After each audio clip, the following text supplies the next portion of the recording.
దేవుని నామానికి స్తోత్రములు. ఈరోజు మనము పునరుద్ధాన ప్రత్యక్షతను 10వ పునరుద్ధాన ప్రత్యక్షతను ధ్యానించుకుందాం. 10వ పునరుద్ధాన ప్రత్యక్షత రాయబడినటువంటి రెఫరెన్సు కొరింథీయులకు రాసిన మొదటి పత్రిక 15వ అధ్యాయము 9వ వచనంలో చూసినట్లయితే, కొరింథీయులకు రాసిన మొదటి పత్రిక 15వ అధ్యాయము 7వ వచనం. తరువాత ఆయన యాకోబునకును అటు తర్వాత అపోస్తలులకందరికీ కనబడెను. ఇక్కడ తరువాత ఆయన యాకోబునకు కనబడెను అని 10వ పునరుద్ధాన ప్రత్యక్షత యాకోబునకు కనబడినట్లుగా చూస్తాం. అయితే యాకోబు పునరుద్ధానుడైనటువంటి యేసుక్రీస్తు ప్రభు 11 పునరుద్ధాన ప్రత్యక్షతలు ఉన్నాయి. అందులో 10వ పునరుద్ధాన ప్రత్యక్షత యాకోబునకు కనబడెను అని ఉంది. మరి కొరింథీయులకు రాసిన మొదటి పత్రిక 15:7లో ఆయన యాకోబునకు అటు తర్వాత ఆయన యాకోబునకు కనబడెను. అయితే యాకోబు బైబిల్లో కొత్త నిబంధనలలో 4 యాకోబులు ఉన్నారు. అయితే ఆయన ఏ యాకోబులకు కనపడ్డాడు? కొత్త నిబంధనలో 4 యాకోబులు ఉన్నారు. మొదటిగా యాకోబు యేసేపు తండ్రి అయినటువంటి యాకోబు. యేసేపు మరియమ్మ వారు 2 దంపతులు. అయితే యేసేపు యొక్క తండ్రి ఎవరంటే యాకోబు. ఈయన మత్తయి సువార్త 1వ అధ్యాయం 16వ వచనంలో ఉంది. కాబట్టి ఈయన కాదు. ఇక ఎందుకంటే యాకోబు అనే వ్యక్తి ఈ యేసేపు మరియమ్మల దంపతుల్లో ఉన్నటువంటి యేసేపు తండ్రి అయినటువంటి ఈయన ఒక యాకోబు అని మనం తెలుసుకోవడానికి. అయితే ఇంకొక యాకోబు ఎవరు అంటే యేసు సహోదరుడైన యాకోబు. యేసు ప్రభువుకు సహోదరులు ఉన్నారు. మార్కు సువార్త 6వ అధ్యాయం 3వ వచనం ప్రకారం యేసు సహోదరులు యాకోబు, యేసే, యూదా, సీమోను అను 4 సహోదరులు ఉన్నారు. కాబట్టి ఇక్కడ యేసు సహోదరులలో ఒక యాకోబు ఉన్నాడు. అయితే యోహాను సువార్త 7:5లో ఆయన సహోదరులు ఆయన యందు మొదట విశ్వాసం ఉంచలేదు అని వ్రాయబడింది. యేసు సహోదరులలో మరి యాకోబు ఉన్నాడు. ఇక్కడ మనము యాకోబును చూస్తాం. ఈ యొక్క యాకోబు ఇప్పుడు 2 యాకోబులు ఉన్నారు. 2 యాకోబులు చూసుకున్నాం. 3వ యాకోబు జబదయ కుమారుడకు యాకోబు. జబదయ కుమారులలో ఒక యాకోబు. జబదయ కుమారుల్లో యోహాను మరి యాకోబు 2 అన్నదమ్ములు. కాబట్టి ఇతను జబదయ కుమారులో ఉన్న యాకోబు యేసు 12 మంది శిష్యులలో ఒకడు. యేసు ప్రభు 12 మంది శిష్యుల జాబితాలో యాకోబు ఈయన ఉన్నాడు. ఈ యాకోబు జబదయ కుమారుడు, యోహానుకు సోదరుడు అని మనం చూస్తాం. ఇప్పుడు 3 యాకోబులు ఉన్నారు. అయితే 4వ యాకోబు ఎవరు అంటే యేసు 12 మంది శిష్యులలో అల్ఫయి కుమారుడకు యాకోబు అని ఉంది. అల్ఫయి కుమారుడకు యాకోబు. ఈయనను చిన్న యాకోబు అంటారు. ఈయనను చిన్న యాకోబు అంటారు. ఎక్కడ అంటే మనము చూసినట్లయితే అల్ఫయి కుమారుడకు యాకోబు అని మార్కు సువార్త 15వ అధ్యాయం 40వ వచనంలో చిన్న యాకోబు అని ఉంటుంది. కాబట్టి ఈ అల్ఫయి కుమారుడకు యాకోబును చిన్న యాకోబు అంటారు. ఈ రెఫరెన్స్ మార్కు సువార్త 15వ అధ్యాయం 40వ వచనంలో చిన్న యాకోబు. ఇది అల్ఫయి కుమారుడకు యాకోబు. ఇతను కూడా యేసు ప్రభు 12 మంది శిష్యులలో ఒకరు. అంటే 12 మంది శిష్యులలో ఇద్దరు యాకోబులు ఉన్నట్లు మనకు అర్థమవుతుంది. ఇద్దరు యాకోబులు ఉన్నారు. ఒకరు జబదయి కుమారుడగు యాకోబు, అల్పై కుమారుడగు యాకోబు. అల్పై కుమారుడగు యాకోబు చిన్న యాకోబు. అయితే ఈ యాకోబులు కొత్త నిబంధనలో నలుగురు ఉన్నట్లుగా మనం ఇప్పుడు చూసుకున్నాం. యాకోబును ఇంగ్లీష్లో జేమ్స్ అంటారు. ఇంగ్లీష్లో ఏమంటారంటే జేమ్స్. అదే హెబ్రీ భాషలో యాకోబును జాకోబ్ అంటారు. హెబ్రీ భాషలో జాకోబ్ అంటారు. గ్రీకు భాషలో ఇకోబో అంటారు. గ్రీకు భాషలో ఇకోబో అంటారు. లాటిన్ భాషలో యాకోబోస్ అంటారు. యాకోబుస్ అంటారు. కాబట్టి భాషల పరంగా కూడా వివిధ రకాలుగా యాకోబు పేరు మార్పుగా ఉంది. తెలుగులో యాకోబు అని మనం చెప్పుకున్నాం, ఇంగ్లీష్లో జేమ్స్ అన్నాం. వివిధ భాషల్లో పేరు అర్థమే మారిపోతుంది.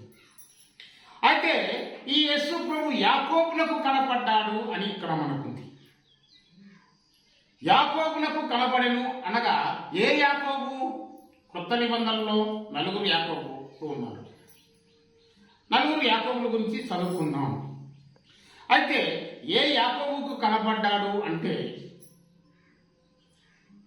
మనకు దేవుని వాక్యంలో కొంత ఆధారం. యేసేపు తండ్రి యాకోబు అంత ప్రాముఖ్యతగా మనకు లేడు.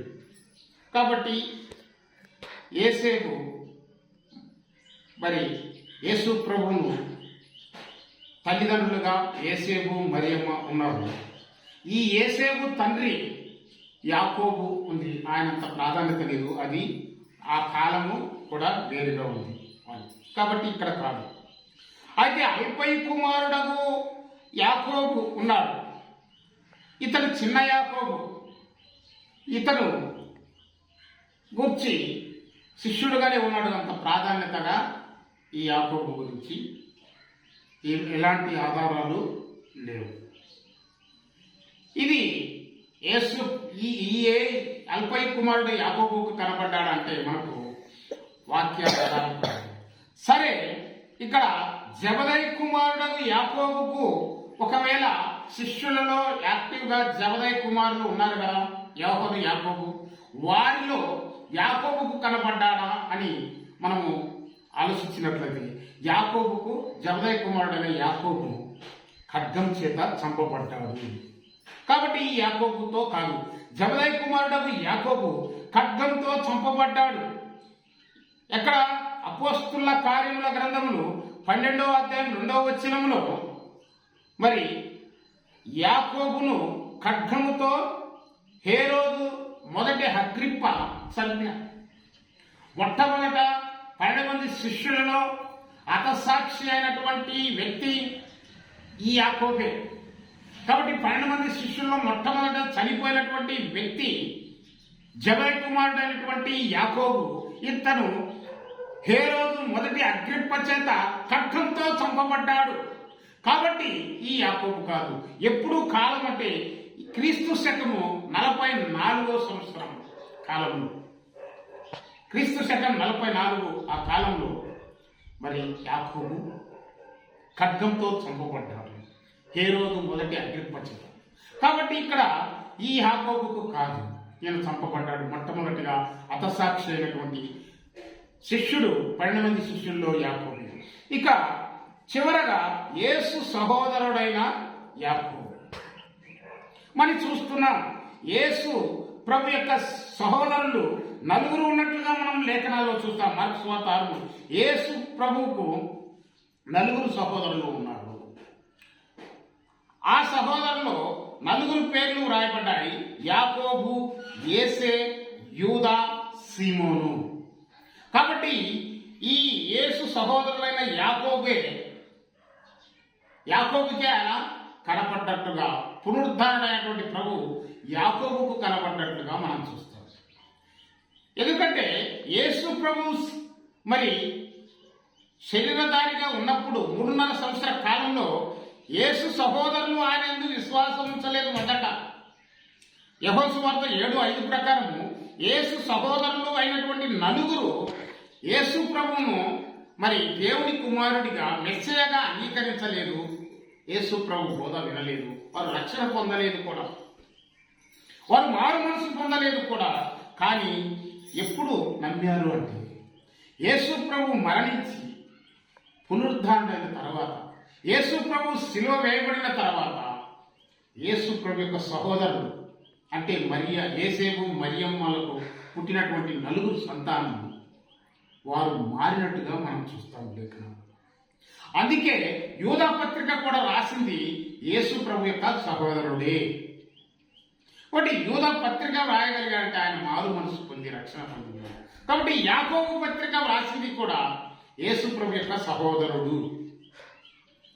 యాకోబు పత్రిక కృత నిబంధనలో ఉన్న యాకోబు పత్రిక రాసింది యేసు ప్రభు యొక్క సహోదరుడు. కాబట్టి యేసు ప్రభు పునరుద్ధారణైన తర్వాత ఎవరికి కనపడ్డాడు అంటే యాకోబులకు కనపడ్డాడు. ఎప్పుడు అంటే కొన్ని దినములైన తర్వాత, పునరుద్ధారణైన ప్రభు కొన్ని దినాలైన తర్వాత, అంటే ఆయన ఆరోహణుడు కాక ముందు 40 దినాల మధ్యలో ఆయన యాకోబుకు కనపడ్డాడు. ఎక్కడ కనపడ్డాడంటే తెలియదు. కానీ కొరింథీయులకు రాసిన మొదటి పత్రిక 15వ అధ్యాయం 7వ వచనంలో అపోస్తుడైనటువంటి పౌలు గారు అపోస్తుడైన పౌలు కొరింథీ సంఘానికి పత్రిక వ్రాస్తూ యేసు ప్రభు యొక్క పునరుద్ధాన ప్రత్యక్షతలను వారికి తెలియజేశాడు.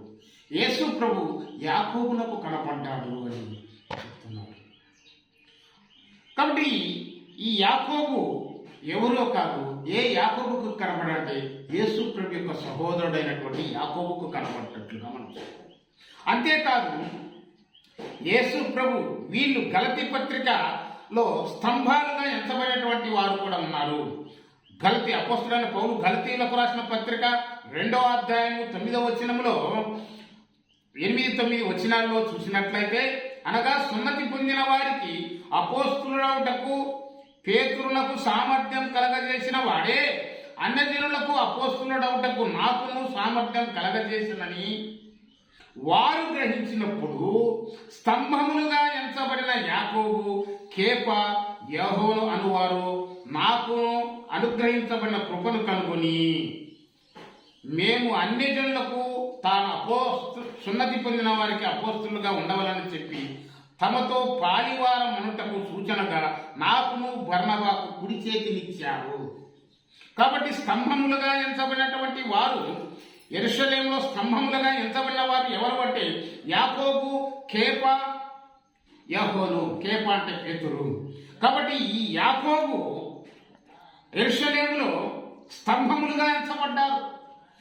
యాకోబు, కేప అంటే పేతురు, యోహాను, వీరు ముగ్గురు స్తంభములుగా ఎంచబడినారు అని అపోస్తుడైనటువంటి పౌలు గలతీయులకు రాసిన పత్రికలో గలతీయులకు చెప్తున్నాడు.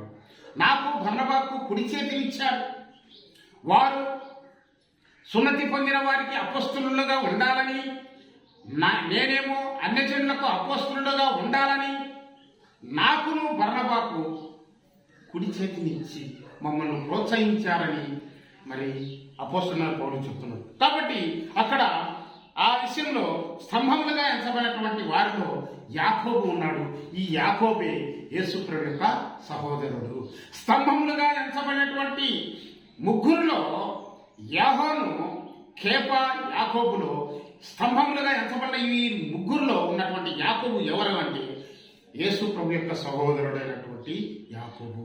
ఈయనకే యేసు ప్రభు పునరుద్ధానుడై కనపడ్డాడు. అంతేకాదు అపోస్తుల కార్యము 15వ అధ్యాయం 13వ